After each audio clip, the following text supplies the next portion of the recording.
नमस्कार, आप देख रहे हैं यू न्यूज़ यूपी और मैं हूं राहुल सिंह। यूपी गुनाह में गुनाह की एक सच्ची खबर लेकर मैं फिर से आपके सामने हाजिर हूं। हमारी आज की एक खबर आपके होश उड़ा कर रख देगी।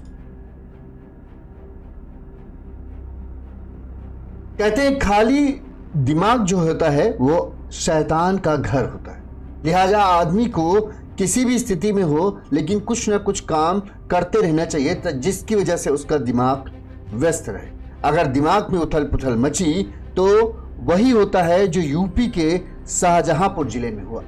यहाँ पर एक पिता ने बुधवार की रात को ऐसा कांड किया जिसकी कल्पना कोई नहीं कर सकता।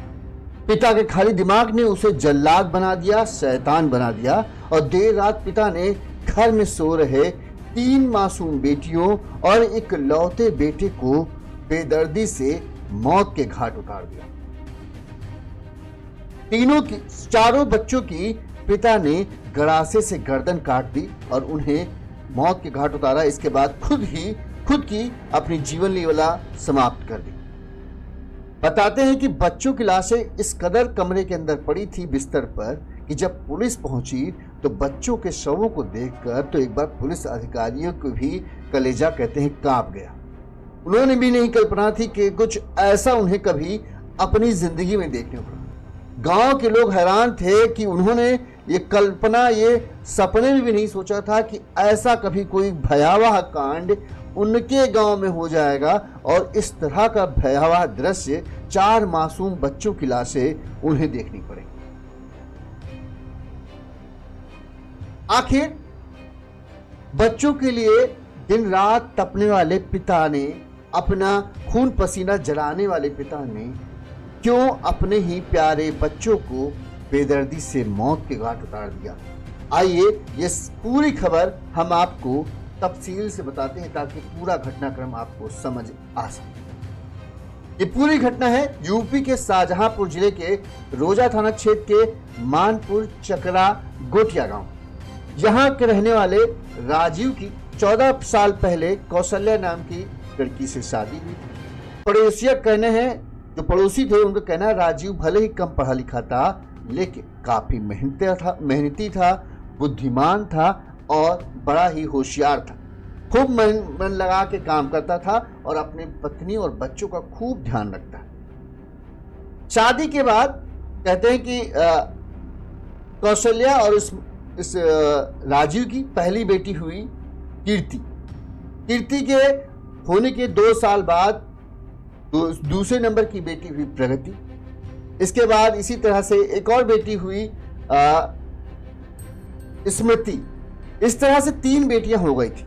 लेकिन ऐसा नहीं था जो आजकल शहरों में चलता है कि जो शहरी पिता होते हैं वो बेटियों के नाम से चिढ़ने लगते हैं कि एक के बाद एक बेटियां होती जा रही हैं। तो लोगों का कहना था कि राजीव बिल्कुल ऐसा नहीं था। वो अपनी बेटियों से बहुत प्यार करता था, उनका खूब ख्याल रखता था। लेकिन हाँ, उसके दिल में ये इच्छा थी कि अगर एक बेटा हो जाए तो उसका भी वंश बढ़िया से चलने लगे। तो उसको एक बेटे की जरूर चाह थी, लेकिन बेटे की चाह में वो इतना अंधा नहीं था कि बेटियों को नजरअंदाज करते। अपनी बेटियों के लिए वो खूब मेहनत करता था और उनके लिए हर छोटी से छोटी जो अपनी उसकी औकात में था वो सुख सुविधाएं उन्हें उपलब्ध कराता था। कहते हैं भगवान से वो अक्सर मनाता था कि भगवान एक बेटा दे दो ताकि वंश चलता रहे। भगवान ने सुन ली। आखिरकार 2 साल बाद राजीव और कौशल्या के ऋषभ पैदा हुआ। तो कुल 4 संतानें थी और राजीव उन चारों संतानों को बराबर प्यार करता था, खूब उनका ख्याल रखता था। हंसी खुशी राजीव, कौशल्या, उनके चारों बच्चों की जिंदगी चल रही थी। वहीं राजीव के पिता पृथ्वीराज भी उनके साथ रहते थे। पृथ्वीराज की पत्नी की 2-2.5 साल पहले मृत्यु हो गई थी, लिहाजा वो राजीव के साथ ही रहते थे और बताते उनके पास 4 बीघे पट्टे की जमीन थी। वो खेती किसानी कर राजीव की घर गृहस्थी में मदद किया करते थे और सब कुछ बड़ा अच्छा था। लेकिन फिर न जाने, कहते ना कभी कभी किसी की बुरी नजर लगती, ऐसा ही कुछ हुआ। लोगों का मानना तो यही है कि राजीव के परिवार पर किसी की बुरी नजर लगी। पिता पृथ्वीराज बताते हैं कि 1 साल पहले राजीव अपनी पत्नी कौशल्या के साथ बाजार गया हुआ था। शाम को जब वो वहां से लौट रहा था तो भावलखेड़ा सीएचसी के पास एक ट्रैक्टर ट्राली से उसकी बाइक की टक्कर हो। ये टक्कर ऐसी थी कि इसने राजीव की जिंदगी को 360 डिग्री पलट कर रख दिया। कैसे, आप आपको बताते हैं। इस हादसे में कौशल्या और राजीव को देखने में तो कोई ज्यादा चोटें नहीं आई, लेकिन इस हादसे में राजीव के सिर पर चोट आई और इस चोट ने राजीव के किरदार को एकदम पलट दिया।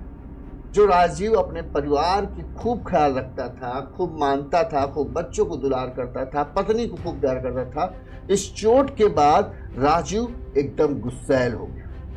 वो सबसे भिनका रहता था। तिनिक बेवजह की बातों पर वो पत्नी से झगड़ा करने लगा, पत्नी को बुरी तरह से मारता पीटता था, इतना मारता पीटता था कि पत्नी बेहोश हो जाती थी और इस मारपीट की कुछ वजह नहीं होती थी।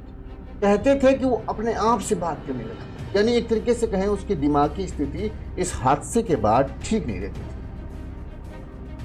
बिना किसी बात के वो लोगों से बड़ा झगड़ा करता था, मेंटली डिस्टर्ब रहने लगा, जिसकी वजह से डॉक्टर लोगों कहने पर, भले आर्थिक स्थिति उतनी सक्षम नहीं थी पृथ्वीराज की, लेकिन तब आस पड़ोस के लोगों ने कहा तो पिता पृथ्वीराज ने अपने बेटे, चूंकि इकलौता बेटा था, मतलब बेटा था, उसके पूरा परिवार उसके ऊपर डिपेंड था, तो उन्होंने इलाज के करने में कोई कसर नहीं छोड़ी।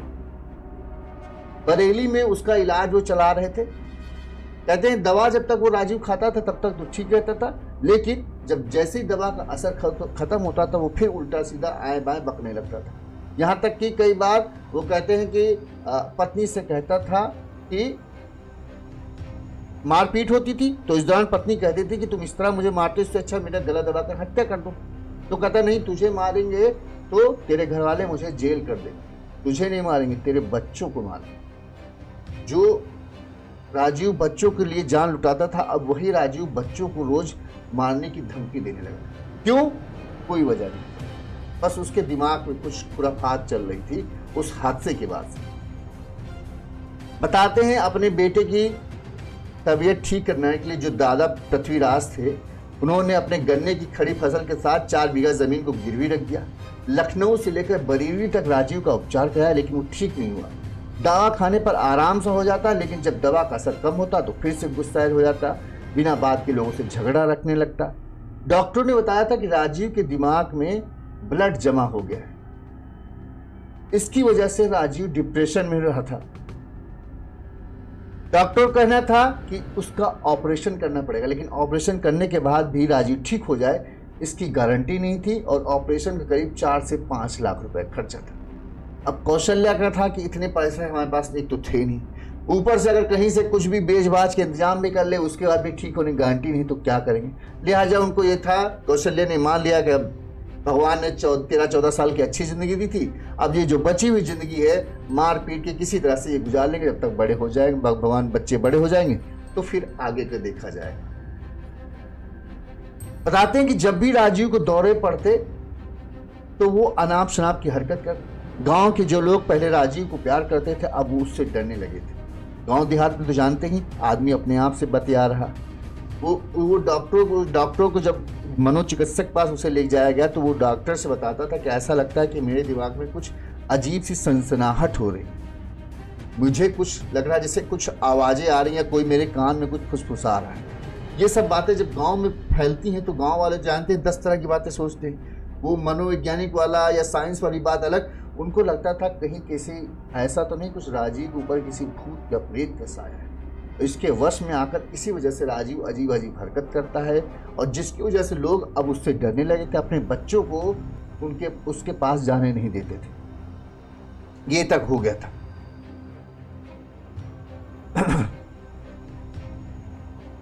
इस सब हरकतों को देखकर चूंकि राजीव आए दिन इस बात की कौशल्या को धमकी देते था कि तेरे बच्चों को मार देंगे और फिर मैं भी मर जाऊंगा, इस तरह की धमकी देता था। इसकी वजह से कौशल्या खूब घबराई रहती थी और उसे अपने से ज्यादा अपने बच्चों की जान का डर लगा रहता था।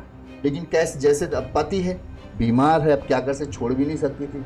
उसने ये था कि चलो अब जैसे कैसे जिंदगी गुजर रही तो गुजरने दो।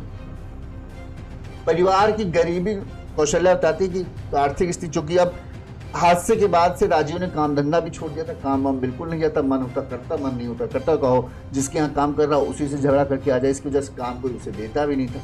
तो परिवार की गरीबी और राजीव की मानसिक स्थिति को देखते हुए कौशल्या के कुछ रिश्तेदारों ने कहा, भाई तुम बच्चों का कैसे पालन पोषण सही से कर पाओगे, ऐसा करो जो अपने बच्चे हैं वो हमको दे दो, हम उनको अच्छे से लिखा पढ़ा लेंगे। जो अच्छे रिश्तेदार थे उन्होंने कहा। कहते हैं कि राजीव के जो बहनोई थे राजकुमार, उन्होंने राजीव की बड़ी बेटी की सेकंड नंबर की बेटी कीर्ति थी, उसे अपने शाहबाद स्थित घर ले गए। वहाँ पे उन्होंने कहा कि यहाँ हम बेटी को उसका एडमिशन करा देते, यहाँ पढ़ेगी लिखेगी और तुम्हारे लिए थोड़ा सा आराम हो जाएगा। लेकिन राजीव को यह बात नागवार गुजरी। उसने अपने बहनोई को बार बार वो फोन करने लगा कि मेरी बेटी को घर छोड़ जाओ, नहीं तो तुम्हारे घर में आग लगा देंगे। अब बार बार की इस धमकी से बहनोई भी घबरा गए, कहीं वैसे भी तो हम भला करने की सोच रहे हैं, कहीं ऐसा ना हो ये कुछ कर दे तो हमारा, चूंकि डर तो सभी को लगता था उससे, तो वो भी भाई बेटिया को छोड़ गए और हम हाथ जोड़ लिया कि भाई अब हम नहीं करेंगे, आप क्या करें जब ये नहीं चाहते हैं तो। कौशल्या थोड़ा सा उसको ये हुआ चलो कम से कम एक बेटी निकली, लेकिन जब फिर वो वापस आ गई तो फिर उसके लिए समस्याएं बढ़ गई। इसी तरह से सब कुछ चल रहा था। अब बुधवार की दोपहर को बताते हैं कौशल्या अपना रोजाना का कामकाज कर रही थी, राजीव बैठा था।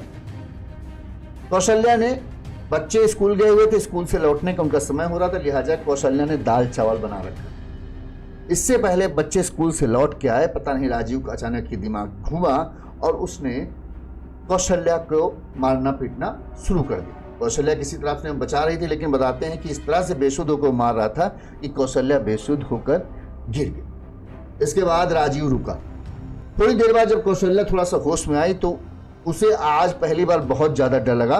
तो उसे लगा कि अगर मैं यहाँ रात में रुकूंगी तो कहीं ऐसा ना हो कि राजीव मुझे मार दे। लिहाजा उसने अपना सामान समेटा और तुरंत वो कहा कि मैं आज मैके जा रही हूँ।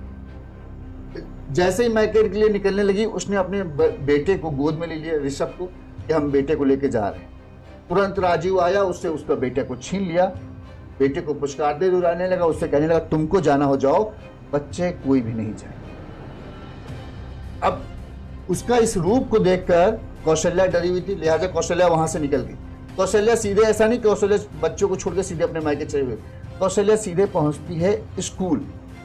वहां पर उसकी बड़ी बेटी कीर्ति थी, वो उससे कहती है कि तुम चलो, अब इसमें पापा का दिमाग ठीक नहीं है, यहाँ रहना ठीक नहीं है, ऐसा करते हैं हम मामा के घर चलते हैं। लेकिन चूंकि कीर्ति की परीक्षाएं चल रही थी तो कीर्ति ने कहा कि मम्मा तुम चले जाओ, तुमको पापा मारते वारते हम लोगों को कभी कुछ नहीं कहते हैं, तुम्हारे ऊपर उनका गुस्सा है, हम लोगों पर नहीं रहेगा, तुम चले जाओ, जब पापा गुस्सा ठंडा हो जाएगा तुम आ जाना, हम लोगों को थोड़ी पापा मारेंगे, ना ही हम लोगों को पापा कुछ कहेंगे, मैं छोटे भाई को संभाल लूंगी, तुम इस चीज की निश्चिंत रहो।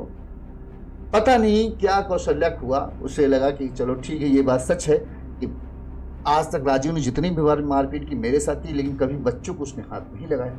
तो उसे लगा बच्चों को कभी कुछ नहीं करेगा, भले ही वो कहता था लेकिन करेगा नहीं, क्योंकि आज तक उसने कभी नहीं किया। लिहाजा कौशल्या अपने मायके चली गई, बरेली में उसका मायका था। बताते हैं बुधवार रात खाना खाने के बाद तीनों बेटियां कमरे में सो गई। वहीं राजीव के पिता जो थे पृथ्वीराज, वो पास की झोपड़ी में सोते थे, उन्होंने बेटे ऋषभ को अपने साथ लेकर वो अपनी झोपड़ी में चले गए। इस दौरान कौशल्या जो मायके में थी उसे नींद नहीं आ रही थी, उसको अपने बच्चों की चिंता सता रही, लेकिन रात इस वजह से उसने रात में ही पिता जो ससुर थे पृथ्वीराज उनको फोन किया और कहा बाबा मुझे डर लग रहा है, कहीं कुछ राजीव करने दे, उनको उसका मुझे भरोसा नहीं है, लिहाजा बच्चों पर नजर बनाए रखना, हो सके तो बच्चों को अपने पास लिटा दो। तो पृथ्वीराज ने कहा नहीं हम देखें, कोई बात नहीं। फोन कटा। बताते हैं कि रात के 1 बजे तक पृथ्वीराज बार बार कमरे में जाके बच्चों को देख के आते थे कि सब सो रहे हैं कि नहीं सो रहे हैं। क्योंकि पृथ्वीराज भी खेती किसानी काम करते थे, बुजुर्ग थे, थक हार के आते थे, तो रात के 1 बजे तक किसी उस पर इनको नींद आ गई। बेटा एक छोटा जो पोता था इन्हीं के पास सो रहा था। 1-1:30 बजे ये सोए और इसके बाद बताते हैं कि रात के 3-4 बजे करीब राजीव आता है और बच्चे को गोद में लेकर कमरे के अंदर चला जाता है। इसके बाद जो राजीव ने किया वो कल्पना से परे है। कोई भी यकीन नहीं कर सकता था कि एक पिता ऐसा कर सकता। बताते हैं सोते हुए ही में ही राजीव ने चारों बच्चों के गड़ासे से सबकी गर्दन काटी थी और कहीं बार नहीं, बस सीधे गर्दन। अगर आप फोटो देख लेना यकीन मानिए आपकी आंखों से आंसू निकल आए, इस तरह का दृश्य था। चारों बच्चों की लाशें बिस्तर पर पड़ी हुई थी। इसके बाद वो बच्चों को खत्म करने के बाद अपने साथ भी वही करता है, गड़ासा नहीं मारता लेकिन फंदे से झूल जाता है। गुरुवार तड़के 4-5 बजे गांव के लोग उठ जाते हैं। 5 साढ़े 5 बज रहा होकर पृथ्वीराज की नींद खुली। उन्होंने देखा कि बेटा ऋषभ नहीं है, पोता ऋषभ नहीं है। तुरंत ही वो कमरे की तरफ भागे। वहां पहुंचे तो देखा कमरे दरवाजा, जो घर का दरवाजा है, अंदर से बंद है। खूब आवाज लगाई, राजीव उठो, बेचो, कीर्ति को बुलाया, बच्चों को बुलाया, लेकिन कोई की आवाज नहीं है। इसके बाद किसी तरह से वो घर के पीछे की तरफ से दीवार जो थी उससे कूद कर अंदर गए तो कमरे में जैसे ही देखा चारों बच्चों की लाशें पड़ी हैं। बेटा पिता जो है राजीव फंदे से झूल रहा है, उनकी तो चीख निकल गई। जब चीख सुनी आसपास के लोग तो हड़कंप मच गया। तुरंत ही आस पड़ोस के लोग जो थे वो भी वहां पहुंच गए, और वहां जो भी पहुंचता वो देखता तो एक बार तो उसका दिल जो है वो धक्क से रह जाता। ऐसा दृश्य, ऐसा नंजर कहे भयावह दृश्य कभी किसी ने नहीं देखा था। लोगों की एक बार की तो रूह कांप गई। इस दौरान इस बात की जानकारी पुलिस तक पहुंची गई। मौके पर पुलिस पहुंची, वहीं पुलिस आई। पुलिस ने गांव वालों से, पड़ोस से पूछताछ की। सबने जो राजीव का था वही बताया। पृथ्वीराज जो पिता ने, उन्होंने भी यही बताया कि ऐसा ऐसा सब कुछ हुआ।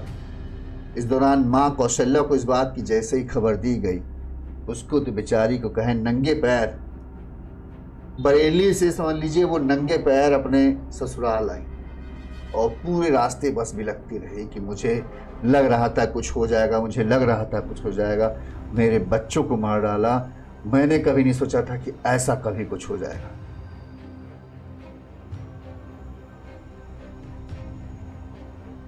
चार बच्चों की मौत, पति के खोने के बाद कौशल्या को पछतावा है कि वो मायके क्यों चली गई। उसने अपनी जिंदगी का सोच लिया, लेकिन उसको ये था कि अगर मैं ना मायके जाती तो शायद ऐसा राजीव ना करते, मुझ पे ही उनका गुस्सा निकल जाता। लेकिन मैं मायके चली गई, शायद इस वजह से उसका गुस्सा और बढ़ गया। और इसके बाद उसने चारों बच्चों को अकेला देखा तो उसके जो दिमाग में फुसफुसाहट चलती थी, जो ससराहट आती थी, उस आवाज ने, उस चीज ने पिता को शैतान बना दिया और चारों बच्चों की बेदर्दी से हत्या कर दी। इस घटना के बाद बताते हैं कि पृथ्वीराज जो दादा थे, पूरी रात बेचारे सो नहीं पाए। जब से वो मिला पूरा एक दिन तक वो बैठे रहे। सुबह गांव के कई लोग उनके लिए चाय नाश्ता लेकर पहुंचे, लेकिन उन्होंने न चाय पी न पानी पिया। बार बार कमरे में जाते, बच्चों के कपड़े को सामान देखते और फूट फूट कर रहने लगते। बेटा गया, नाती पोते चले गए, और बुढ़ापे का उनका क्या सहारा था। बच्ची कुछ जिंदगी की सांसें थी। उनको ये था कि नहीं, सबको हंसते खेलते देखेंगे, कट जाएंगी, लेकिन कभी ये नहीं था कि इस उम्र में आकर उन्हें ऐसा कुछ देखना पड़ेगा जो उन्होंने सपने में भी नहीं सोचा था। बस कमरे में जाते हैं, कपड़ों को देखते हैं, फिर आकर बाहर एक पेड़ के नीचे बैठ जाते हैं और फूट फूट कर रोने लगते हैं। वहीं कौशल्या के मायके के लोग उसे संभाल रहे हैं और अपने घर लेके गए। गांव का हर आदमी कहते हैं कि इस घटना के बाद से सदमे में है। और जब लाशों का अंतिम संस्कार हुआ, चारों बच्चों का और राजीव का, तो हर आंख से आंसू है। जिससे भी पूछिए तो उसका यही कहना था कि राजीव बहुत अच्छा था, बस उस हादसे ने उसे पता नहीं क्या कर दिया कि उसके बाद से जितना वो अच्छा था उतना ही वो बुरा बदल गया। और दिमागी बीमारी कहें या ऊपर का बीमारी, लोगों का कहना है कुछ भी हो सकता है, लेकिन ये ज़रूर था कि एक अच्छा आदमी एक हादसे के बाद उसकी ज़िंदगी ऐसी पलटी कि यकीन ही नहीं हो रहा कि ऐसा भी कुछ हो सकता है। और राजीव ने जो अपने बच्चों पर जान छिड़कता था, अपने लिए भले वो चप्पल ना खरीदे लेकिन अपने बच्चों के लिए अच्छे से अच्छी चीज़ें खरीद कर रखता था। गरीबी थी लेकिन अपने बच्चों के लिए वो अमीर था, अमीर पिता था, सब कुछ करता था। इस खबर ने वाकई में सबको झकझोर कर रख दिया। अब दिमागी बीमारी होती ही है, कहते हैं ना कि जब आदमी डिप्रेशन में जाता है, अगर कोई डिप्रेशन में आपके यहाँ है तो वो बहुत खतरनाक बन सकता है। और डिप्रेशन के मरीज अक्सर उनके दिमाग में मरने या मारने वाले विचार अक्सर चलते रहते हैं। लिहाजा कहते हैं कभी भी ऐसे व्यक्ति को जो डिप्रेशन से पीड़ित हो उसको अकेले नहीं छोड़ना देना चाहिए। उसको प्यार, ज़्यादा से ज़्यादा प्यार भरी बातें करनी चाहिए, ना ही उसको कभी एहसास दिलाना चाहिए कि वो डिप्रेशन में है या दिमागी तौर पर बीमार है। इससे उसकी बीमारी और बढ़ जाती है, उस पर हावी हो जाती है। अक्सर डिप्रेशन का मरीज अपने आप को नुकसान पहुंचा लेता है या अपने आसपास के लोगों को नुकसान पहुंचाता है।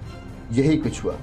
गांव के लोगों को तो यही है कि इसके ऊपर कुछ इस चीज़ का साया था, उसी साया ने राजीव से ये सब करा दिया। लेकिन असलियत ये थी कि डिप्रेशन का वो मरीज़ था, मानसिक स्थिति ठीक नहीं थी, और इसी मानसिक स्थिति में उसने, क्योंकि उसके दिमाग में इस तरह के विचार आते थे, खुद को मार लेंगे, बच्चों को मार देंगे, और उसी वजह से उसने ये दिल दहला देने वाला हत्याकांड किया।